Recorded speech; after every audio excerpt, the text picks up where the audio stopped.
मधुकर गुप्ता साहब,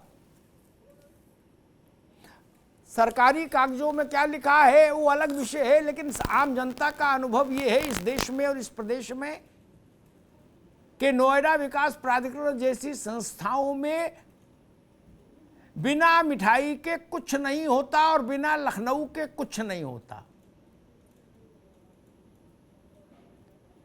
तो जिस इतने बड़े इमारत पर सुप्रीम कोर्ट ने इतना ऐतिहासिक आउट ऑफ द वे जाके फैसला लिया, उसमें जेई से लेके और चेयरमैन तक और प्रमुख सचिव आवास से लेके औद्योगिक अवस्थापना से लेके उस समय के और मुख्यमंत्री और चीफ सेक्रेटरी तक, उनको लोगों को दंडित कब किया जाएगा और कैसे किया जाएगा गुप्ता जी? देखिए, पहली बात तो ये है जी,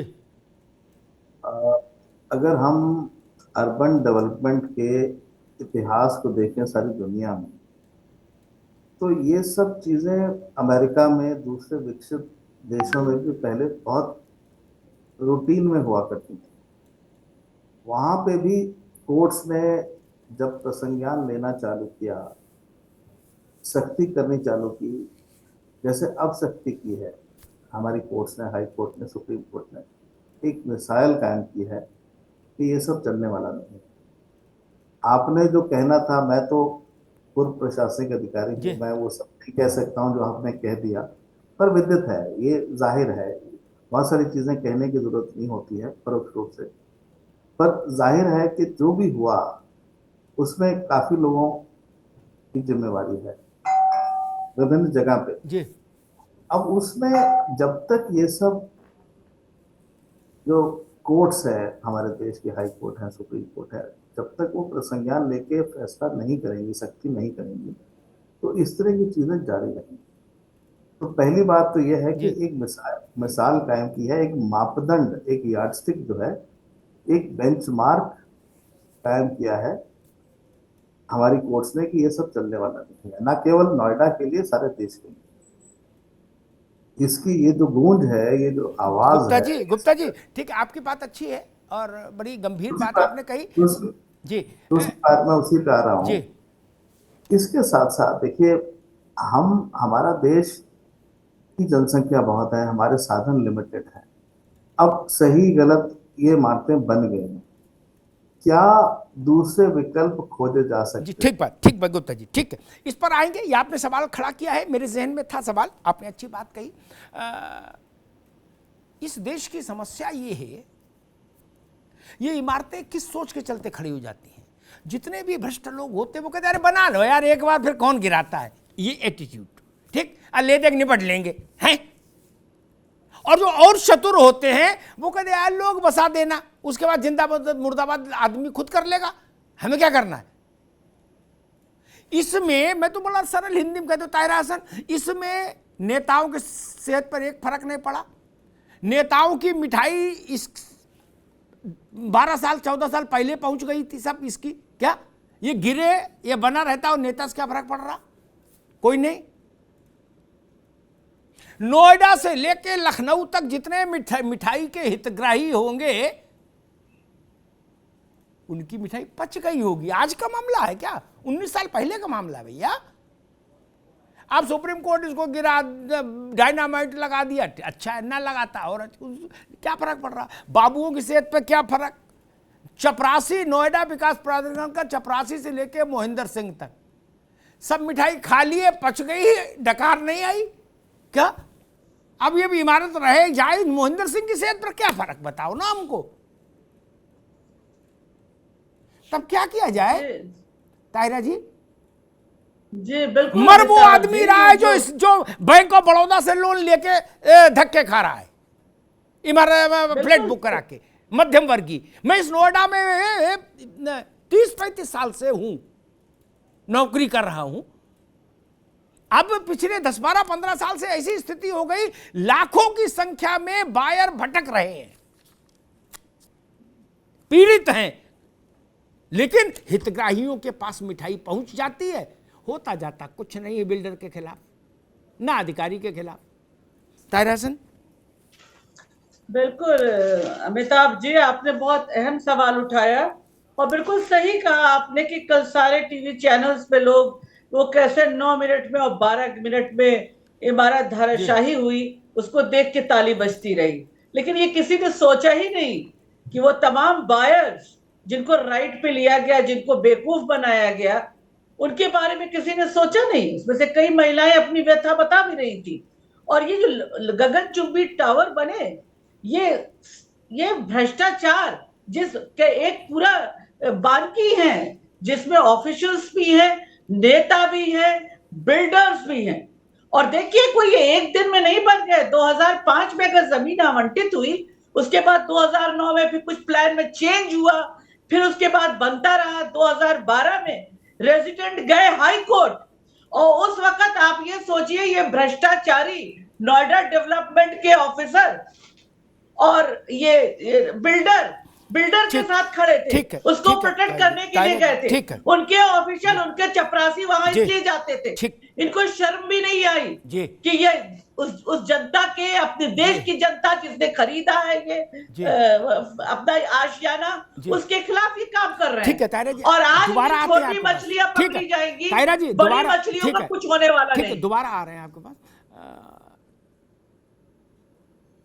बाकी मेहमानों के पास चलूं उससे पहले एक बात और मधुकर जी के संज्ञान के लिए कह दूं, ताकि अगली बार जब उनसे बात करूं तो उनके जहन में वो बात रहे। हम लोग बात कहां तक कर रहे हैं, बिल्डर का सबको पता है, बिल्डर तो सामने है ही, नोएडा अथॉरिटी के लोगों को भी बात कर रहे हैं, चपरासी से लेके चेयरमैन तक। ठीक, इसके आगे नहीं जा पा रहे। मेरा अपना अनुभव, मैं जो शुरुआत में कहा था, अगर मधुकर भाई ने सुना होगा, इस अथॉरिटी के चेयरमैन ने मुझसे कहा था,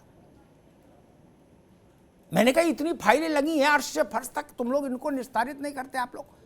तो बोले ना भाई साहब, जिसकी मांग पंचम तल से आती बस वही फाइल निकलती है, नोएडा का उसूल यही है। मैंने कहा क्यों? बोले अपने आप निकाल लेगा चेयरमैन, तो वहां मैसेज जाता चेयरमैन का, लग रहा कुछ सेट हो गया। ठीक, इसलिए इस भ्रम में मत रहिए, ये लखनऊ का मामला है, ये गाजीपुर थोड़ी ना है कि कलेक्टर मिलके कलेक्टर करा देगा। ये नोएडा है, या पान का खोखा भी लेना हो तो मुख्यमंत्री ही देंगे, बाकी कोई नहीं दे सकता। के त्रिपाठी साहब, क्या होगा अब आगे? टावर चला गया, जितने उसमें वेस्टेड इंटरेस्ट वाले थे वो माल खा पी के मौज ले रहे हैं कि किसी ने का लंदन में फार्म हाउस है। मैं बिना नाम लिए कुछ चीजें बोल रहा हूं, नाम अपने आप जनता समझ लेगी मैं किसके लिए कह रहा हूं। तो देखिए, ये ट्विन टावर, पहली चीज तो ये है कि इसके गिराने से मैं सहमत नहीं हूं, क्योंकि ये देखिए देश की संपदा थी। ठीक है, ये भ्रष्टाचार का प्रतीक है, मैं मानता हूं। इस एक मैसेज गया कि साहब एक इतना बड़ा टावर भी गिर सकता है, पर ये देश की संपदा हो चुकी थी। इसको हम किसी भी सरकारी अस्पताल, स्कूल में कन्वर्ट कर सकते थे, हम सरकारी योजना के लिए कन्वर्ट कर सकते थे, सरकारी कर्मचारियों के लिए आवास के लिए कन्वर्ट कर सकते थे, और वो भी एक मैसेज जाता। हम अधिग्रहण कर सकते थे, अगर हम कुर्की करते हैं तो अधिग्रहण करते हैं, तो उसी तरीके से हम इस टावर की कुर्की करके इसको किसी भी एक अच्छी योजना का में प्रयोग ला सकते थे। पर इसको गिरा के, और गिराने में भी क्या है, 20 करोड़ रुपए का बजट लगा के आप एक टावर को गिरा रहे हो, उस देश में, जिस देश में आज भी 55% आबादी झोपड़ी में रह रही हो, जिस देश में आज भी 80 करोड़ लोगों को आपको राशन बांटना पड़ रहा हो, उस देश में आप 800 करोड़ रुपए की लागत से बने हुए टावर को अगर आप गिरा रहे हो, तो मुझे लगता है कि इसके ऊपर एक बार दोबारा पुनः विचार करना चाहिए। दूसरी चीज, आपने टावर गिरा दिया, बिल्डर जेल में भेज दिया आपने। अब जिन्होंने मकान लिया था वो तो दर बदर भटकेंगे ही, उनको पैसा कौन देगा? बिल्डर दे सकता था, वो जेल में है। ठीक है, उसकी कुछ दिन में बेल हो जाएगी, आप मुझसे लिखवा के ले लो, साल, 2 साल, 5 साल, 10 साल, उसकी बेल हो जाएगी। वो अपने घर में अपने बीवी बच्चों के साथ आराम से रहेगा। और जिस गरीब मध्यम वर्ग ने बैंक से लोन लेके अपने जमा पूंजी को जमा करके उस टावर में पैसे दिए थे, उसका पैसा डूब गया। आप चाहे FIR कर लो, आप चाहे जो कर लो, वो पैसा अब मिलना नहीं। उसके लिए कोई व्यवस्था सरकार ने नहीं की, कोई योजना सरकार ने नहीं की। तीसरी बात, एक 10 सेकंड और लूंगा। जिन अधिकारियों ने भ्रष्टाचार किया उसमें से 90% रिटायर हो चुके हैं, और उनके ऊपर सिर्फ एक खाना पूर्ति के लिए FIR दर्ज हुई है, और जिसके अंदर एक एक करके सबको क्लीन चिट दी जा रही है कि इनकी भूमिका नहीं थी, इनकी भूमिका नहीं थी, इनकी भूमिका नहीं थी, इनकी भूमिका नहीं थी, और यकीन मानिए एक भी व्यक्ति आज तक जेल नहीं गया ठीक है रोहित, जिस ठीक है सरकारी भैया, अधिकारी ठीक। ने वो मलाई जी चाटी। जी ठीक बात। त्रिपाठी जी फिर एसएन सिंह जी आपके पास बाद में आऊंगा। त्रिपाठी जी मसला ये, एक तर्क जो बात रोहित अग्रवाल ने कही कि भाई गिराना ठीक नहीं था, ये तर्क है, लेकिन इस पर मेरी समझ ये कहती है कि सुप्रीम कोर्ट ये निर्णय पर बहुत भारी मन से पहुंचा। मैंने इस केस को फॉलो क्या, उसने वो सुप्रीम कोर्ट भी इसी देश के योग्यता को जानता है ना लोगों की। आज अधिग्रहण करके सरकार को कब्जा दे देता कोर्ट, एक लाइन में दे देता, कोई दिक्कत नहीं क्या, वो बेंच रिटायर होती, भैया फिर एक नई पिटीशन डालते और कहते जी हमारे उसको गलत अधिग्रहण कर लिया था सरकार ने क्या, और मान लीजिए छूट जाता, कहते हाँ जी गलत हो गया था, तो भैया फिर मालिक हो जाते। इसलिए कोर्ट ने कहा नहीं, वंस फॉर ऑल सेटल करिए, एक नजीर खड़ी हो। एक दूसरा मेरा प्रश्न ये, इमारतें कितनी भी गिरा लीजिए, जब तक इस त्रिगुट का ध्वस्तीकरण नहीं होगा, नेता, अधिकारी और व्यापारी कुछ नहीं कर सकता। फिर कह रहा हूं, बहुत बड़ी बात कह रहा हूं त्रिपाठी जी, व्यापारी कुछ नहीं कर सकता जब तक नेता और अधिकारी पूरे नंगेपन के साथ उसके साथ खड़े नहीं हो जाए।